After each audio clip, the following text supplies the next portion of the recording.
This is Orion Talk Radio. I'm your host, Walter. This is an event called Solvinor Radio. Solvinor is Icelandic. It's two words, Sol and Vinor. Sol is son, and Vinor is friend. It's a name that I made up when I was in contact with Icelandic horses. These are beautiful beasts. They have more capabilities than a normal horse has.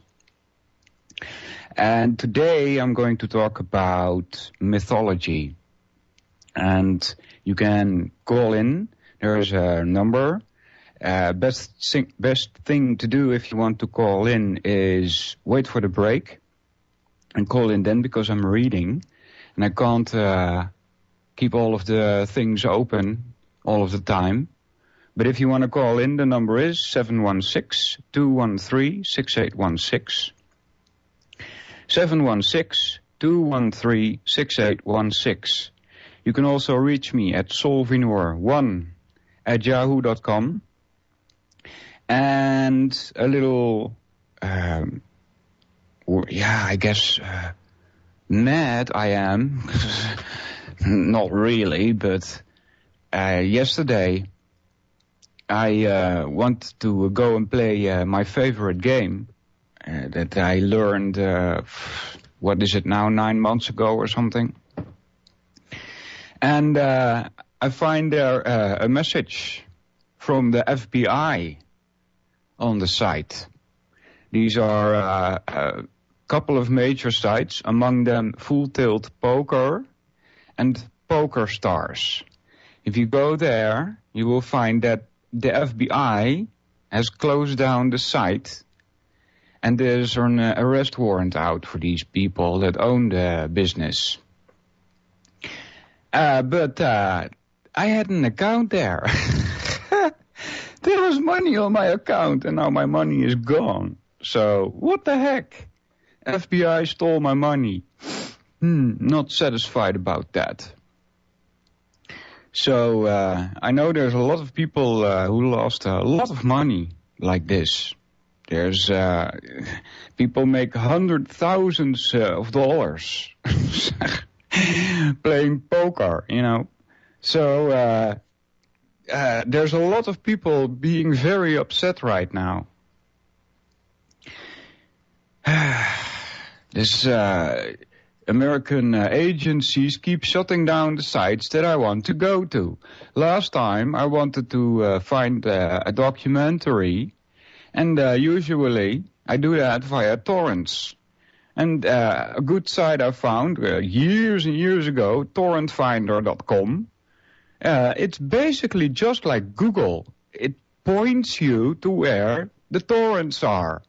And it gets closed down by Department of Homeland Security. These guys are shutting down all the websites that I go to. And but why not close down Google then? Because they also point to things, just like Torrent Finder did. Doesn't make any sense. Okay, those were just two personal things that I wanted to mention. And so today, forgot one thing. There's if you go to micro1650am.com and you click on the banner Solvinor Radio, you enter the chat room there and you can ask any questions about any topic. I will check during the breaks. And doesn't matter what topic, like I said. So if you want any comments, you can also post them there. Okay, so that's it. I'm gonna continue with a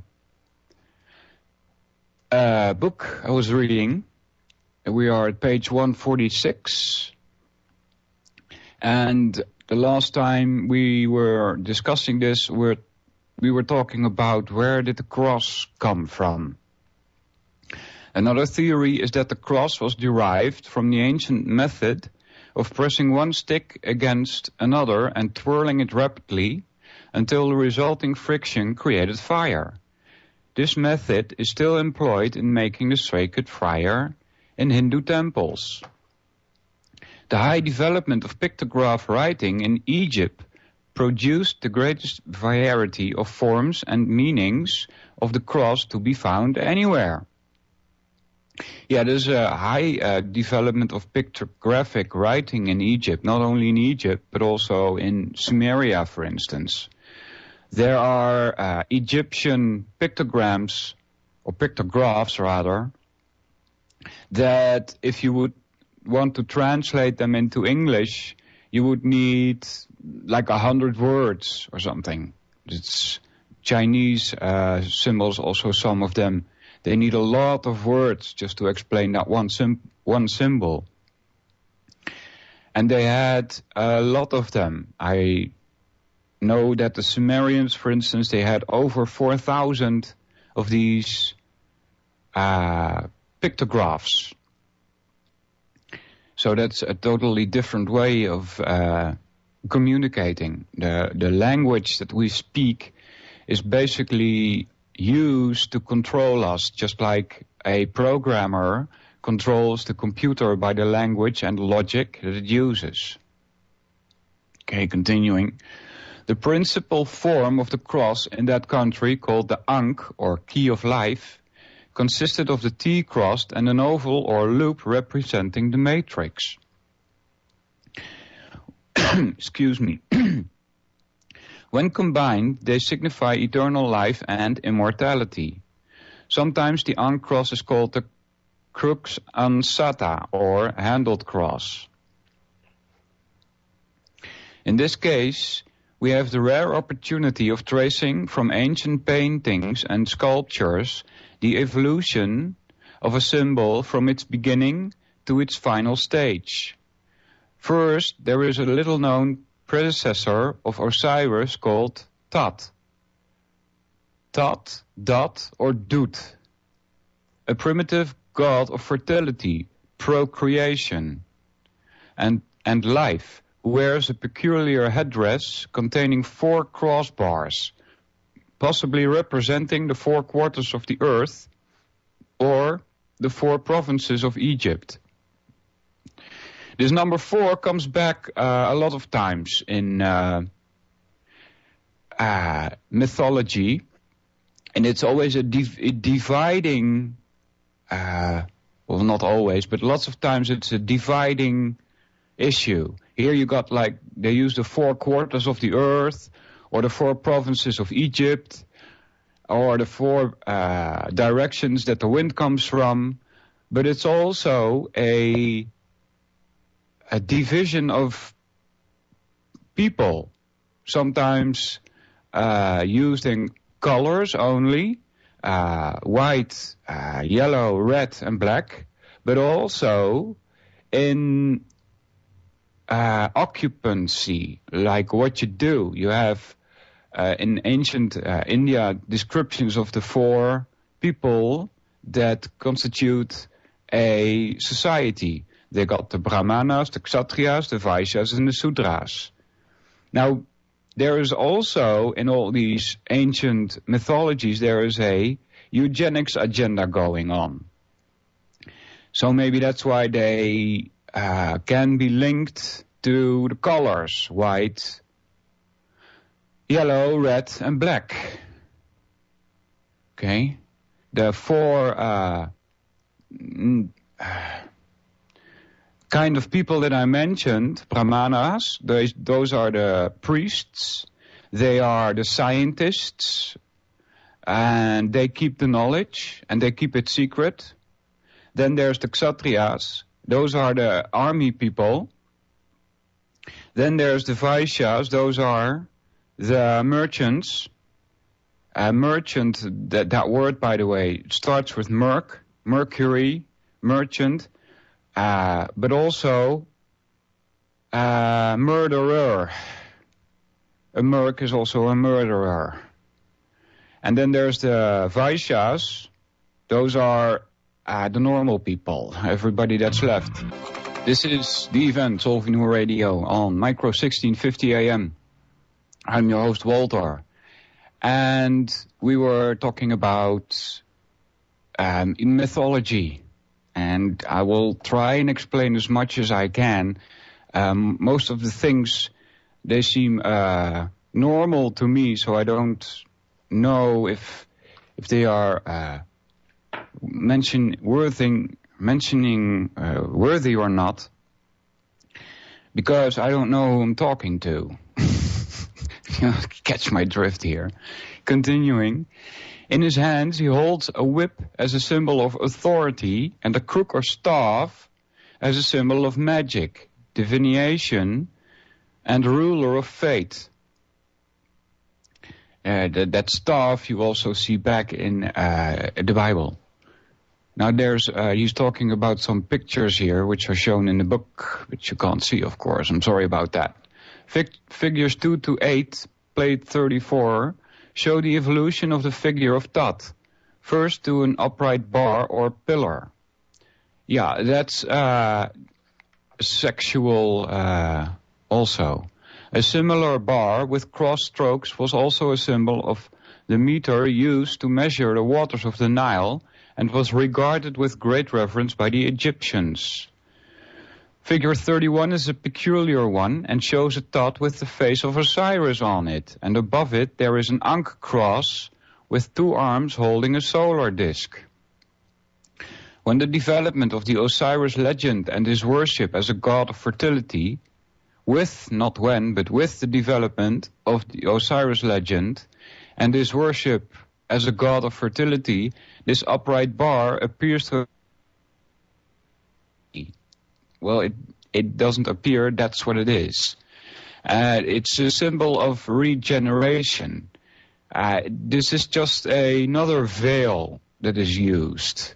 This is not secret knowledge. As a symbol of his life-giving power, although Sir Ernest A.W. Budge, a noted Egyptologist, surmises that it may have represented the os sacrum, or lower backbone of Osiris. Yeah, right. That's rubbish. It's sexual. The upright and horizontal bars, horizon, in Dutch we have basically more or less the same word. It derives also from Egypt. It's the Horus. That's where it comes from.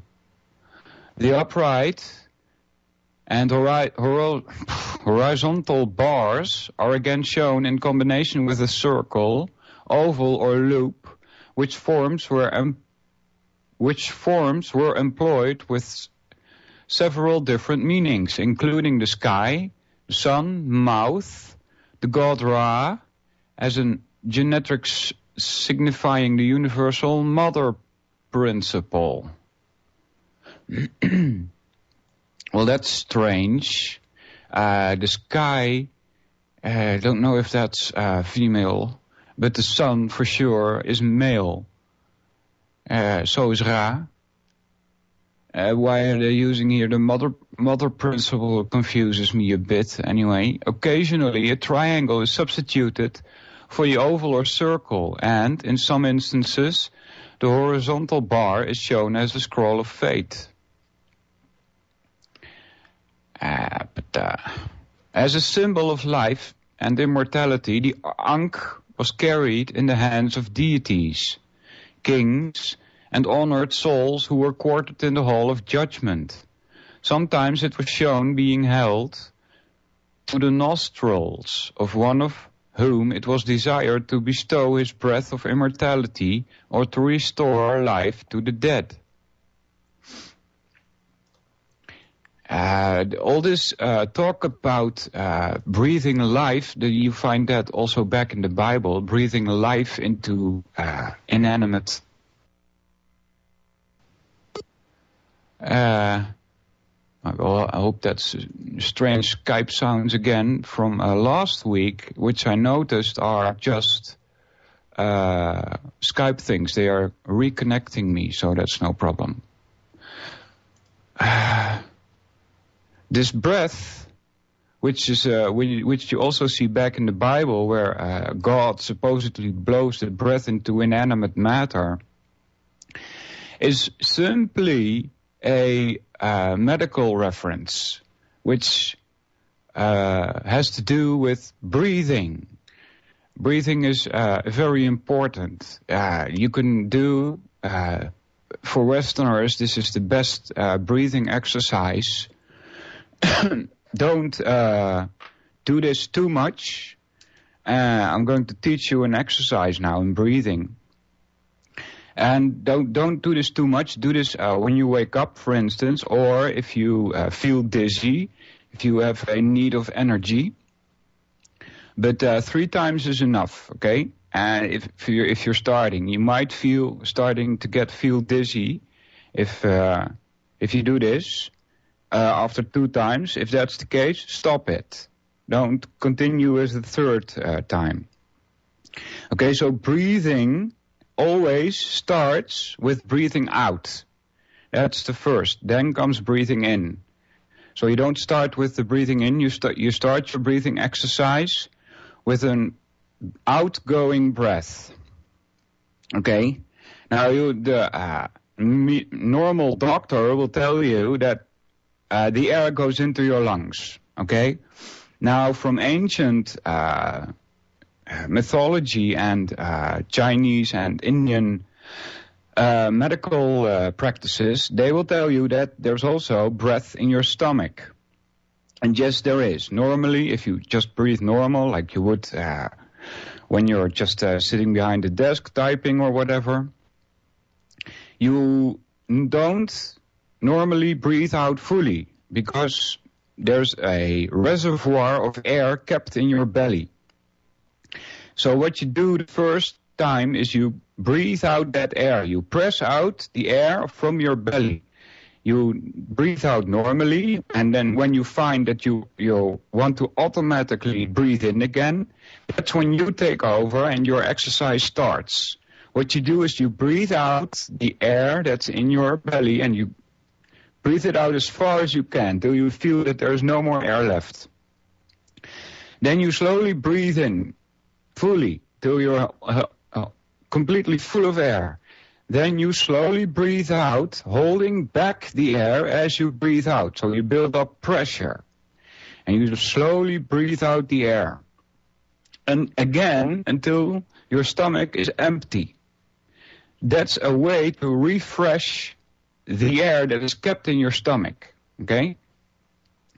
You do that 2 times if you're not dizzy yet. If you're dizzy after the 2nd time, stop it.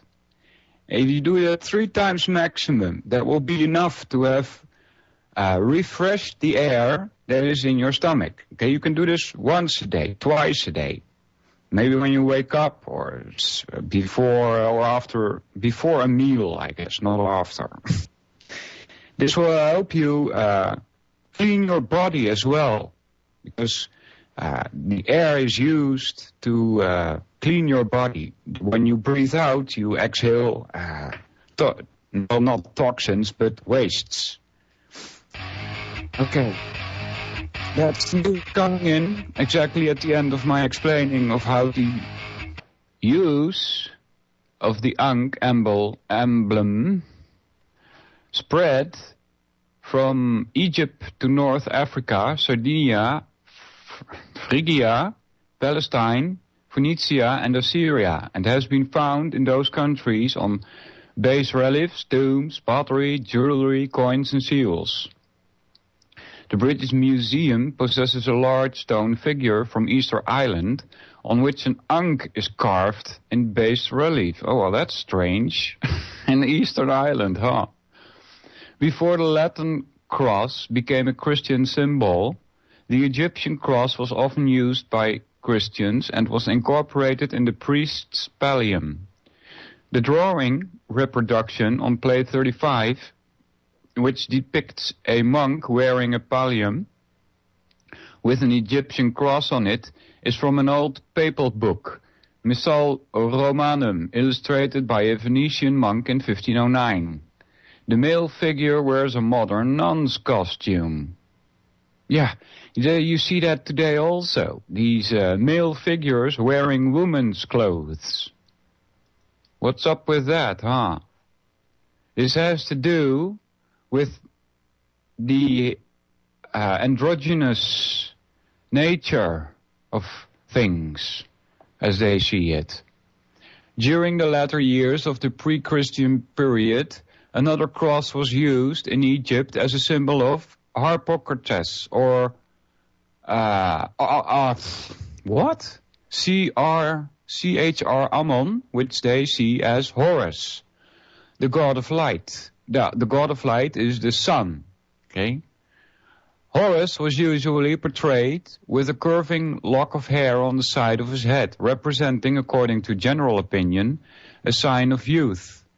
This curved form was attached to the upright bar of a cross and eventually developed into a loop. The cross in itself, commenting here, the cross in itself is also a symbol of the sun. This form is sometimes called the handled or sword cross, and also appeared in India and Mexico. A similar cross of Greek origin consisted of the Greek letter P, the English R. Okay, so the P became an R, joined with an X, the Greek letter Chi. So, what's this? A similar cross of Greek origin consisted of the Greek letter P, which turned into the English R, joined with an X, RX, the Greek letter Chi. It was called Chi Rho symbol and appeared on Greco-Bactrian coins in the 2nd century BC and on Herodian coins in the 1st century BC. From the letters X and P came the word Kres, meaning Lord. Kres means also what your name is. A crest is something that warriors, for instance, wore to battle to signify the house that they came from. So the word cross became kres, meaning a lord. By the way, lord is not a synonym for God. Lord is simply a man. If you translate it into Dutch, you'll find that it is a man. Then Christos, then Christ. Okay, there is another figure in ancient history called Krishna or Krishna. It's also similar. These are linkable stories. Emperor Constantine placed the cross symbol or cross sign on his labarum in 312 AD during the war with Maxentius, and the emblem was soon adopted by Christians as a monogram of Christ. As early as the 2nd century, Christians began making the sign of the cross with the hands, and Tertullians say, "At each journey and progress it is coming and going out." That means, in other words, every day the sun is rising and setting. It's another way of saying that. At the putting on of the shoes, at the bath, at meals, at the kindling of lights, at bedtimes, at sitting down, at whosever occupation engages us, we mark the brow with the sign of the cross. Illiterate monks employed the cross as their signature, and it remains today the legal mark for those who cannot write. Yeah, like I said in the first segment, even ancient priests, and here you see also monks, are illiterate. Okay? This means, this is another hint that knowledge is kept secret, always. You don't share knowledge, because knowledge, if you put the action to it, is power, and power doesn't share. People that have power don't share that power. So they keep the secret, they keep the knowledge secret as well. Okay. The Latin cross was first used as a Christian symbol in the 3rd or 4th century. It was not employed as a crucifix, that is, it did not have the body of Jesus upon it, but was accompanied by the figure of a lamb. In paintings and sculptures, the lamb was shown upon or in front of the cross, and was represented with one foot lifted, as if it were holding or bearing the cross. In some cases, the lamb was portrayed as bleeding from wounds in its side and feet. 4th century sculptures show a lamb performing miracles, such as rising Lazarus from the dead or multiplying the loaves and fish. The association of the sun, cross, and lamb originated in the ancient customs of celebrating the crucifixion or Passover, when the sun crossed the equator at the spring equinox and passed into the zodiac sign of Aries, the lamb. Lambs were used in sacrificial rites of the Babylonians, Egyptians, and Jews, and the lamb was sacrificed in the rites of Bacchus, the animal being represented before a cross with sun rays or solar discs encircling its head. In early Christian dogma, it was the blood of the Lamb of God which took away the sins of the world. Long after the beginning of Christianity, however, many people constituted to believe that, instead of being accepted as a historical fact, the crucifixion should be viewed in the old pagan sense, that is, symbolically. Well, of course, you should look at that symbolically. All of the mythology is symbology. Well, there is some truth to be found in there also. You have to peel away the fairy tale part of it, though. While the Church vigorously proceeded to establish its doctrines and authority, it preferred to avoid making the crucifixion a subject of widespread controversy, and for almost 7 centuries it forbade the placing of Christ's figures on the cross. None of the paintings in the Roman catacombs show him on the cross, and in the Holy Sepulchre, the Savior is represented by the figure of a lamb. At the council called in Trullo, held at Constantinople in 692 AD, the policy was finally reversed, and thereafter all crucifixes bore the figure of Jesus, although the lamb continued to be shown, usually at the foot of the cross. At first, Jesus was represented fully robed, standing calmly before the cross with outstretched arm.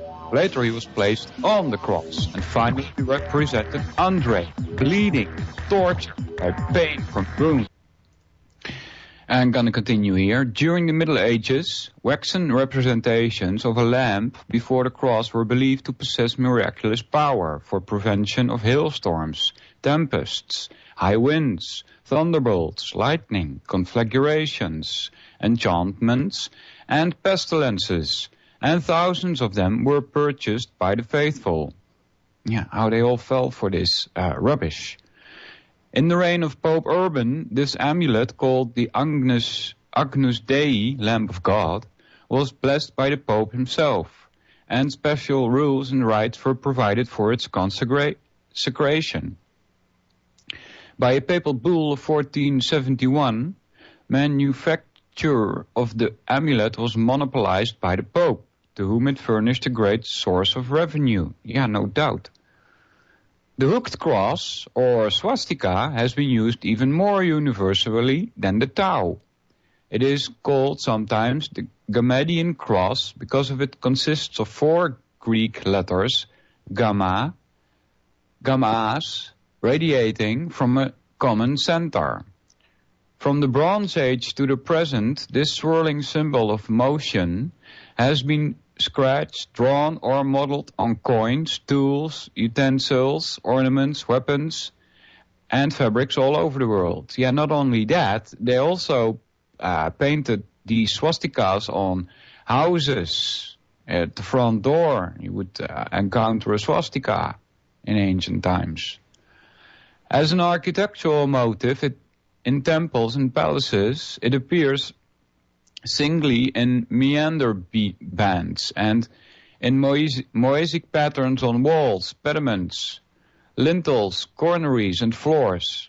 Okay, now there's a more or less a bit of a strange thing going on, what Ernest is saying here, because he says, from the Bronze Age on to the present day, okay?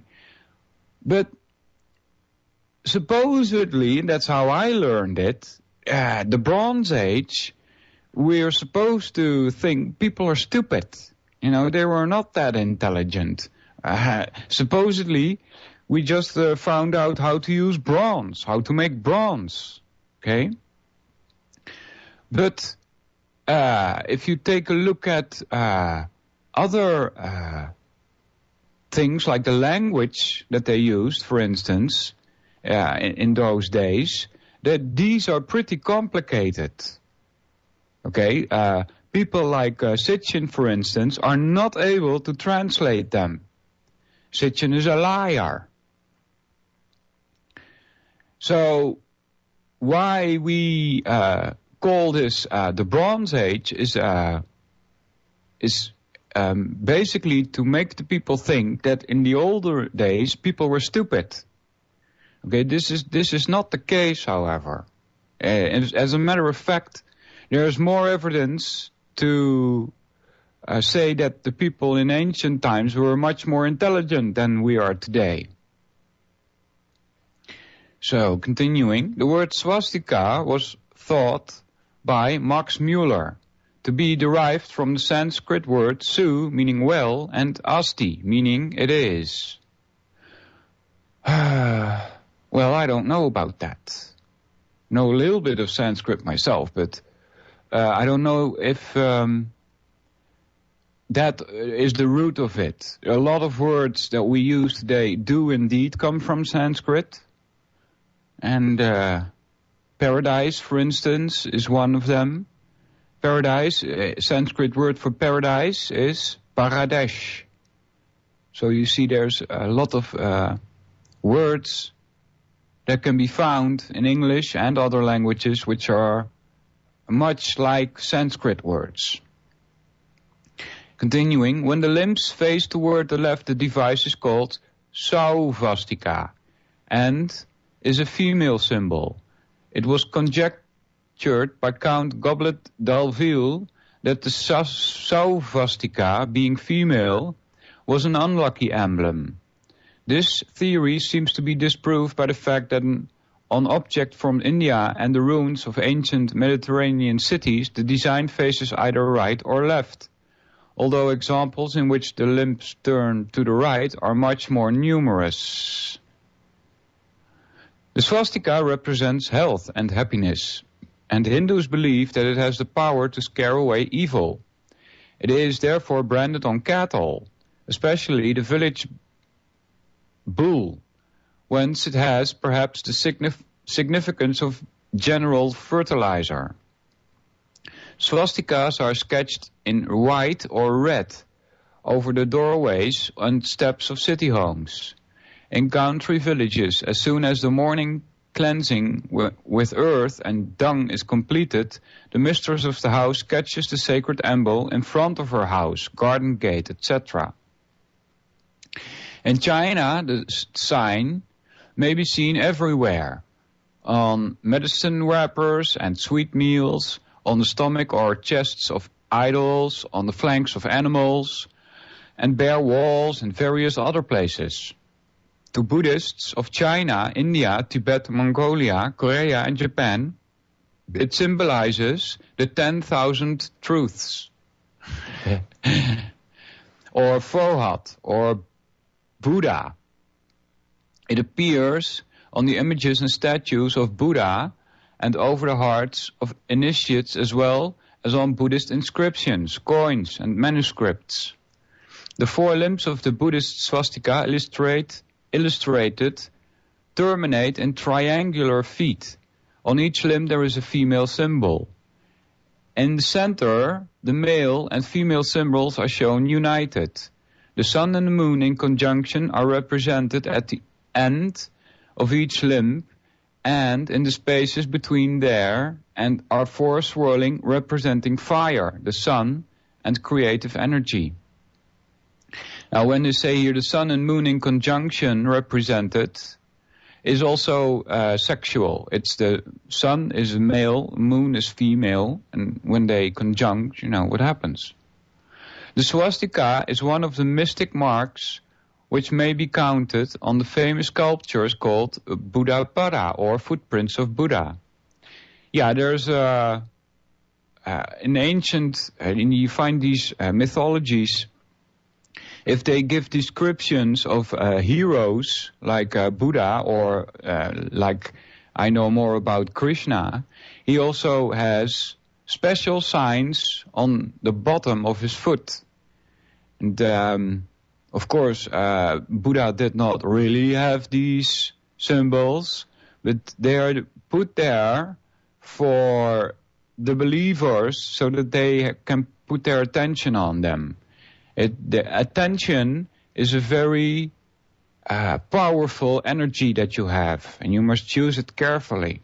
Not let yourself be shown where you should take your attention, because attention is your energy, and you can create things with it. And where your attention goes, there you go as well. The Ramayana, continuing, the Hindu scriptures say there was a swastika on the prow of the sacred bark or sun boat of Rama, the seventh incarnation of Vishnu. It is also found on the sun chariot of the fire god, Agni. Parsi jewelers and bankers in India sometimes place the design on their safes as a talisman of good fortune.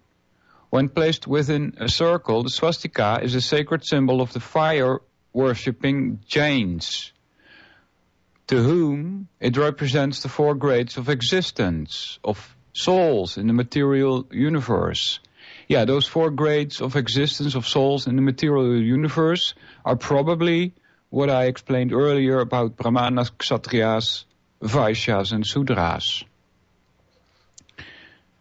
The Triquatra is a three-legged figure closely related to the swastika. It is a very ancient symbol and appears on the official seals of the government of Sicily and the Isle of Man. The Triquatra, or Philpot, sometimes represents a three-headed rooster instead of a human figure, but it is significant that the three-legged or three-footed one is always male. The upright central limb representing man's weapon, the phallus. The rooster, of course, is also symbolizing the sun, because it starts making noise when the sun rises. The word foot is a very ancient slang term for the sexual parts of man. And you can call in if you like. The number is 716-213-6816. I'll keep an eye on the call-in screen while I continue reading from Symbols, Sex and the Stars by Ernest Busenbark. In the Jewish version of the Bible, Isaiah 7:20 reads the hair of the feet, and in 2 Kings 18:27 and 1 Kings 14:10, the original text reads, the water of his feet. In all of these instances, feet is a euphemism for genitals. The three-legged cross is used in India by bankers, residents of Madras, various Punjab sects, and by most all Hindus during the licentious feat for Durga's consort. In Japan, the ever-present three-legged tomai is one of the most common ornaments. In excavating the site of the ancient city of Troy, which, by the way, in the time when this is one of those legends which has some truth to them. Because you see, when Troy was not yet discovered, all the scientists were saying, "Whoa, that's mythology, and you go and search for that, you're nuts," right? But the city was found, you see, and all the scientists were put to shame. In excavating the site of the ancient city of Troy, Dr. Heinrich Schulman found swastika on a vast quantity of pottery and other objects of Trojan, Mycenaean, Lycaonian, scrolling here, and the Trucanian origin. It has been found on coins in Gaza, Syracuse, Lucas, and Iberia, on Celtic funeral vases. Celts used them also, yup. And jewels in the royal tombs of Nicaea, and in the mosaic on the floors of the royal palace gardens in Athens. It appeared on ornaments, probably as symbols of fertility, on ancient figures, on the mother goddess Nana, Artemis, Hera, Demeter, and Astarte. Other examples have been discovered on the walls of Roman catacombs, on coins, ceramics, pottery, and sculptures from Greece, Lapland, Crete, Cyprus, Rhodes, and other islands on the Mediterranean. Yeah, Cecil Rhodes, Rhodesia. It's ridiculous that these pieces of land are named after such people as Cecil Rhodes.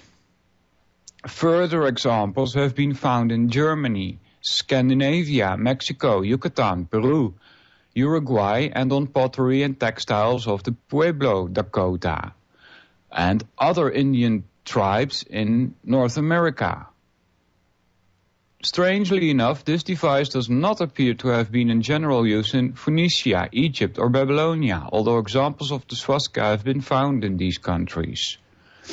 R.P. Gregg, an authority on the swastika, thought it was the emblem of the supreme Aryan god, Dyaus or Zeus, and later of India, the rain god of India, that's Indra, yeah. Later the Indra, the rain god of India, of Thor, thundering, or Donar, that's another word for Thor. That's where you get the word thunder from. Among the early Scandinavians and Teutons, of Purin or Perkin among the Slavs. Dyaus, originally the bright sky god. The bright sky god. What could that be? It's the sun, of course. Came more especially to mean the god of both sky and air and the controller of rain, wind, and lightning, as in Jupiter Tonans and Jupiter Pluvius. The sun, of course, has control of rain, because if the sun shines, water from the ocean evaporates, and moisture in the air creates rain. The sun has an influence on the wind, okay? If you check the wind velocities on other planets, you will find that the further away you go from the sun, the faster the wind speeds are. So the sun has a slowing effect on the wind. The wind, by the way, is created by the turning of the earth. Continuing, Mr. Gregg thought it is not improbable that the emblem itself, resembling two Z's or zetas placed crosswise, may have been the letter Z of the early Greek alphabet. The illustrations on plate 40 leaves no doubt, however, that from the beginning of history the swastika was a symbol of life and procreation. Got a caller coming in here. Good day. What's your name and where are you calling from? You're live on the air. Hello, Solvena. It's Sean from Australia. Hi, Sean. How you doing? I'm doing very well, thank you. I've been listening to you talk about the swastika. Yeah. And what the interesting things that I've found about the swastika there, Solvena, is the fact that there's so many people that just represent it as the Nazi symbol. They Yes. basically just, well, that this is just coming from the Nazis. But no, there's so many other religions, as you've pointed out, that basically show that it can come from all walks of life. Like, for instance, if we take a look at the Buddhist understanding of it, and my mother's Buddhist, and this is where I first and foremost found out that the swastika can be used in many different religions or philosophies, if you will, because Buddhism is quite often seen as a philosophy. In Buddhism, the swastika signifies auspiciousness and good fortune, as well as the Buddha's footprints and the Buddha's heart. Mm-hmm. Okay, so you know, there's a lot of people out there that actually do just sort of say, all right, well, the swastika is just a Nazi-only symbol, and that couldn't be further from the truth, could it? No, indeed. And to know then that if I would take this symbol and go out on the streets with it, you're going to get in trouble, you know. People are so indoctrinated. Yes, indeed they are, yeah. They're indoctrinated with this idea that it's Nazi only. So if somebody happens to be Buddhist and they're walking down the street wearing the symbol of the swastika, then automatically other people are going to be saying, well, holy heck, you know, I mean, what's going on here? This person is obviously a Nazi, when that's not always the truth. And this first and foremost shows you how the I guess you could say the mainstream media basically just throw absolute BS out there, because it's the mainstream media that tries to indicate that the swastika is Nazi only, and it's not. What about what about Hindus? What about sorry, not Muslims, Buddhists? You know, what about all these other cultures and all these other different philosophies or religions that use the symbol for totally different reasons? But no, these days it seems that it's just basically seen or perceived as one thing and one thing only. Welcome back, everybody. This is Micro 1650 AM Orion Talk Radio. I'm your host, Walter. You can call in and talk to your other fellow human beings, 716-213-6816, 716-213-6816. Continuing the talk we have here about mythology and symbols, this reproduction was made from a peculiar small leaden figure, probably an Artemis, on which a crude swastika appears on the vulva. The idol was found by Dr. Schliemann in the ruins of the ancient city of Ilion, that's Troy. The extreme antiquity of the idol is attested by both by its very primitive workmanship and by the fact that it was recovered from an excavation 23 feet below the ground level. Okay, primitive workmanship, they say here, right? How do these primitive workmanships create pyramids? Okay, it doesn't make sense. As ancient mathematicians and astronomers began to master its principles, geometry was assumed to be a divine science, which would unfold the forms and proportions of the great architect had employed in the creation of the universe, and certain geometrical forms which were accredited a mystic importance wholly apart from their mathematical properties. This has to do with trivium and quadrivium. For instance, art and math and geometry were taught to the people that could read and write, and there were not many of them. And they also learned the secret keys, so to speak, that were used in this creation of the universe. There's too much... well, let me put it this way. You can't hold up the argument that this universe came about by pure coincidence. Okay, that's rubbish. That's nonsense. There's a certain goal here with the creation of the universe. Another hint to that is the fact that in nature there is no waste. And as far as I have looked around in my life, in my whole life, I haven't been able to conclusively say that something is of no use. And so therefore, like I'm talking about the sun a lot today, and just taking a look at the sun, what is its use? Because everything in this universe has a use. And the use of the sun is, of course, to be able for the planets to create life. Because without the sun, there would be no life on these planets. So that's the reason for the sun to be there. Everything in this universe has to do with making possible for life to be able to manifest itself. And life manifests itself everywhere. In the air, in the sea, on the land, and maybe even beyond that. We don't know.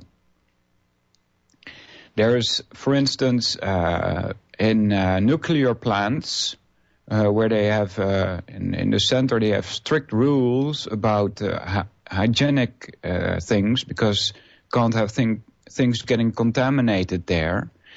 And they have these very, very clean rooms when they build new nuclear plants. And there's a lot of radiation there in these rooms. And what they find is that even there, life manages to manifest itself. There's little microbes and bacteria that just appear there, apparently, and they love the radiation. They thrive on it. Okay, so you see that also in, for instance, very high level of acidity. There's places, and in oceans or near volcanoes, for instance, with lots of sulfur and stuff like that, and where we would normally not expect to find life, there is life, very much so, because life appears to adapt itself to whatever to whatever changes the environment is having. Okay. Continuing with where I'm reading here. Consequently, many ancient symbols were derived from geometrical forms, among which the square, circle, and triangle, and their secondary forms, cube, sphere, and pyramid, or cone, were practically reverenced as containing the key to secrets of the constitution of the universe. These forms served as the basis for many of the most sacred symbols of the early religions and secret orders. Yeah. Because the great importance of the number 5 in the mystic scheme in India, the forms were there expanded from 3 to 5 to include the air and ether. Okay, now we're getting into a verse that I know by heart. It's from the Vedas, and it goes like this. Earth, water, fire, air, ether. Okay, those are the 5 material elements, as also known in Greek. Although they forgot to mention the ether, as in some places that I read from Greek. So those are the first 5, earth, water, fire, air, and ether. And then there's and listen carefully now, this is important. Then there's mind, intelligence, and ego. These 8 constitute the material elements, the basic material elements that this whole universe is made of. This means that anyone has the capability to use his intelligence and his mind. They are energies that are available for living beings to use. Now, what I've just said is also used in the New Age and Agenda 21 philosophy. So be very careful. There is no reason to assume that what I've just said is correct or true. However, and this is getting into a very long discussion about what and who you are, but I'll give you this for this week, and maybe I'll get on with it next week. This has to do with identification. And the question is what you are. The question you would ask yourself is, am I my body? The last thing I said about the question for this week, and I'll get on with this next week, but take this with you for the next week then. I'll be discussing this. The question is, are you your body? Because it was Ernest was talking here about this air and ether, and well, you get on to the elements and stuff like that. So continuing here, stupas containing these 5 basic or mystic forms may be found in Buddhist monasteries and in public places in China, Tibet, and Japan, where they signify the 5 sources from which all things come and to which they return. In this system, the Oriental imagery, the Earth was conceived as occupying the center of the universe, with the sun, moon, and other planets spread around it in concentric circles like the segment of an onion. In Hindu symbology, a point represents the deity, self-existent. A circle represents Brahma and eternity. Now that's strange. Brahma is not eternal. Brahma is just a being like you and me. He has a long life, but he's not eternal. A triangle within a circle is the emblem of the Trinity in unity. Yeah, the Trinity is also a hoax, so to speak. It is used to control us, these trinities. Solution, problem, reaction is one of those. Past, present, future is also such a trinity. And basic understandings that we have as humans, of how we are conditioned, is also in trinities, and they are used by the people that have the power of this knowledge to control us. So we must break through those trinities, whether they are the Father, the Son, and the Holy Spirit, or whether it's Brahma, Vishnu, and Shiva. There's so many of them. A circle inscribed within a triangle means the reverse. A sun disk within a crescent moon represents the conjunction of the divine power.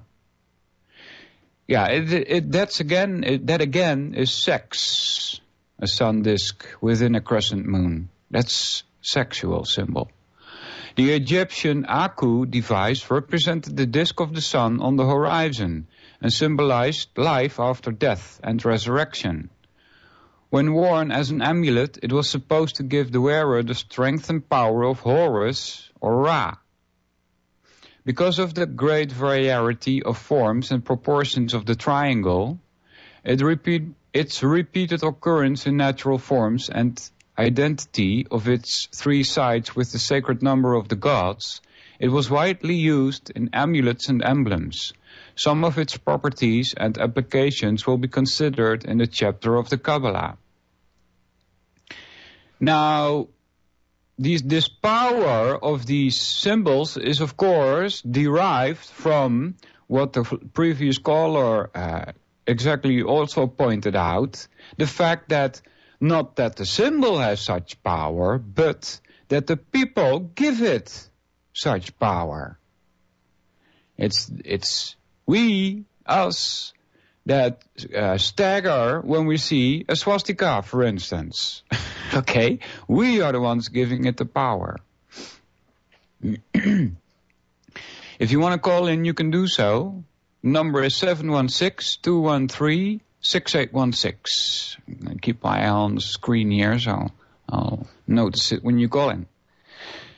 An equilateral triangle with the apex pointing downwards approximately corresponds to the shape of the hirsute fringe, which adorns the Mons Veneris, Mount of Venus, and it is a symbol of water and the female principle. When the apex is pointed upward, it represents fire and the male principle. Yeah, this is the same idea you get back in the six-pointed star. Those are two triangles, one facing downward, one facing upward with the point. And those symbolize the mating of male and female. Continuing, the letter Daleth of the Phoenician alphabet and the Greek letter Delta are analogous forms and signify the door or a tent or the outlet of a stream. Outlet of a stream. Okay, that's sexual. In India, the first triangle is a special emblem of Vishnu, representing the female. And the second one is an emblem of Mahadeva or Shiva, representing the male. When combined, they are called united symbols of Vishnu and Shiva, the Sherkun, or 6 points. This is a well-known Star of David. Yeah, this is what I just said. It is still used in Oriental countries and in Masonry. It is the symbol of the Royal Arch degree. The 6-pointed star is also a symbol of fire water or burnt water. It has been used by taverns to indicate a license to sell alcoholic liquors. Fire water, huh? Yeah. When the apicius, I don't know that word. When the apicius, that must be a mathematical term, of the two triangles are joined, there is formed a double triangle, which was the symbol of the god Horus and Sut, also of North and South Egypt. The double triangle, with a serpent placed across the intersecting bars, is a Buddhist symbol denoting wisdom and sexual desire. Figure 9, plate 42, shows the use of the triangles in a Hindu emblem called the Sri Yantra. Excuse me. The outer circle represents the world. The largest triangles represent the male and female. When used, the figure is placed on the ground with Brahma to the east and Lakshmi to the west. Lakshmi, by the way, is where you get the word luck from.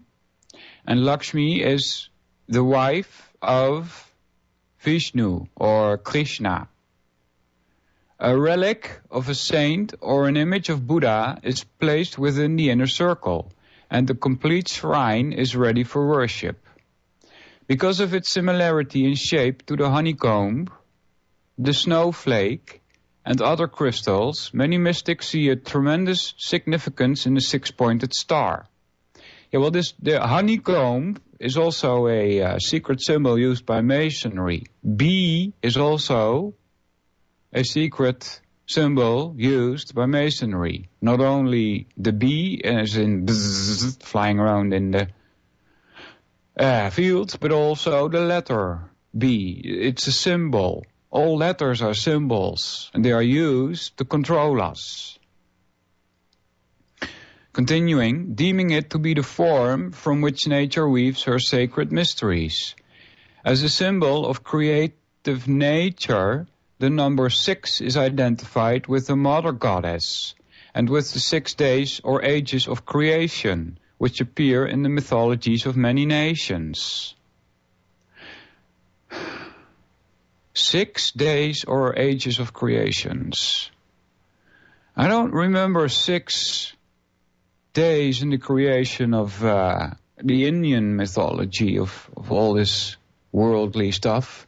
It's a rather strange tale of the apocryphy writings that I read from Adam and Eve, where you find that Adam is quite unknowing and he's afraid of all kinds of things.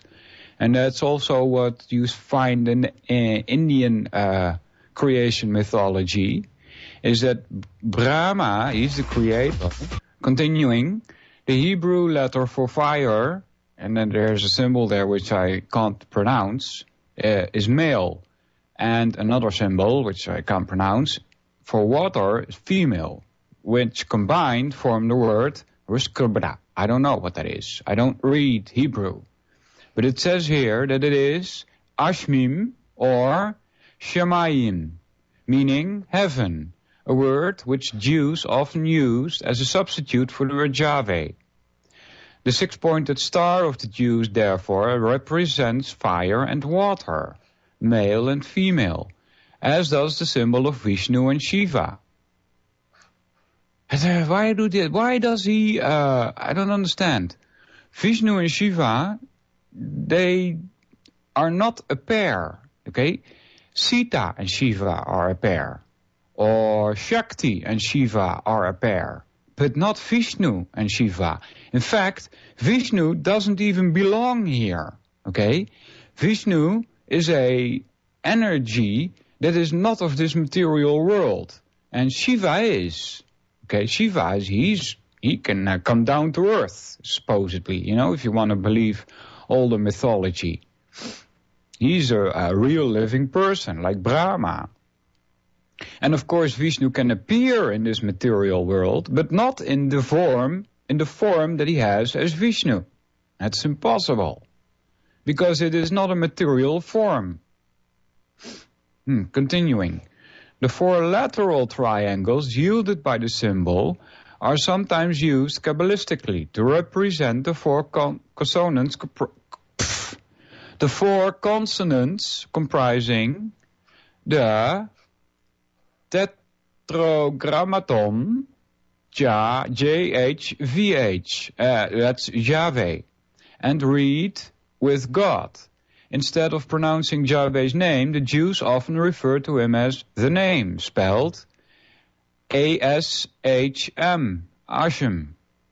Here the letters are equivalent Kabbalistically to air, fire, water, the 3 elemental substances anciently, though, to compose the universe. Yeah, you're forgetting 2 major ones here, besides air, water, besides air, fire, and water. There's, of course, earth, which is the first one, and ether, which is the last one.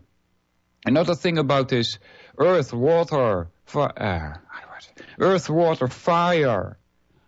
air, ether thing is that you'll have to notice is that earth is something that you can actually grab in your hand, and if you spread your fingers, some earth will still be there. It's quite solid. You can do something with it, okay? Next step is water. If you put that in your hand, you open your fingers, the water is gone, okay? It will slip from your fingers.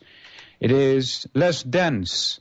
Then comes fire, which is again less dense. And then comes air, which is less dense than fire. Even more dense is ether. Okay, so it gets denser and denser and denser. And even finer, then there's a line, it breaks. Then there's 3 fine material elements, which also go denser and denser and denser. And they are mind, intelligence, and ego. Okay, continuing. Bisecting a 3x4 rectangle with a diagonal line gives two triangles in the proportion of 3, 4, and 5. The famous right-angled triangle of Pythagoras and the 47th problem of Euclid. To Pythagoras, this triangle symbolized marriage, the perpendicular signifying the male, the base, the female, and the hypotenusa, the child. It appeared in conventional representations of the eye of Horus, which were used in Egypt and elsewhere as charms against the evil eye. Yeah, this eye of Horus, by the way, can also be divided into numbers. There's 1 is in there, there's a half in there, a quarter is in the eye, then there's an eighth, then there's a 1/32th, 32nd, what do you call it? Then there's a 1/64th. These are all to be found in this eye of Ra, or eye of Horus, which were used in Egypt and elsewhere as charms against the evil eye. An equilateral triangle was also used as a symbol of the deity, its 3 sides representing his threefold power. To the Hindus, an equilateral triangle symbolizes Aum. It's spelled here A-U-M, which is the correct way of spelling it. A represents Brahma, the creation. U represents the maintenance. U represents Vishnu. He makes sure that things continue. Then there's M, which is representative of Shiva, which is the destruction. Okay? The word Aum or Aum or Om also has this creation, maintenance, and destruction in itself. You start with an A. That's how we start our alphabet. Okay, that's the creation. Then there's the A transforms into an O because of that's why you hear Om a lot in these New Age nutcase gatherings. Okay, but the U or the O continues it, makes it manifest. And then there's the M, and if you look at the sound and the motion that you make is that you close it. The M closes it. It's a destruction. It's an end. Okay, continuing. A mystic term representing the sum of all existence. Yeah. An eye with a triangle is a Masonic symbol of the great architect and may be found on the Great Seal of the United States, which appears on the dollar bill. Okay, this great architect, by the way, is Brahma. And he, like I said in the previous segment, is much like the apocryphal writings of Adam and Eve. He's much like Adam. He doesn't know anything. And the first thing he encounters is fear. And like Adam, he has to be taught how things work. Eve is telling Adam, oh, come on, you can get out of the cave. The sun is not going to burn you. You know, Adam was scared to death. He was thinking, what the heck is this? Never saw the sun in his life before. And so it was with Brahma, because there were no suns at that time. There was an empty space, the void, which you also find back in the Bible. Okay? Continuing, early Christians used a similar device as a symbol of the Holy Spirit, and Jews sometimes placed the all-seeing eye in a circle with 3 letters jots representing Yahweh, one of the mystic monograms of Yahweh. That's GHV. Okay.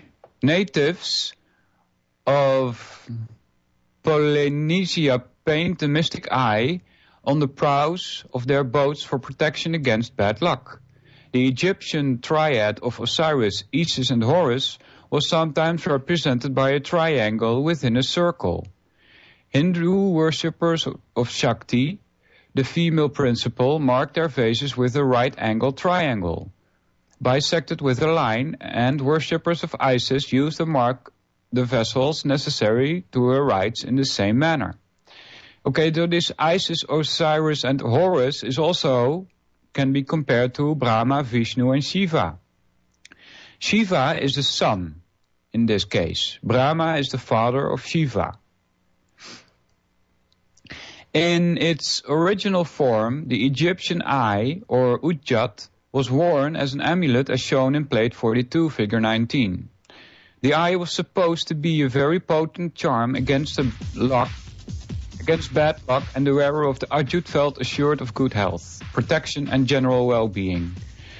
Okay, people, that was it for me this week. Stay tuned to Orion Talk Radio. Thank you very much for listening.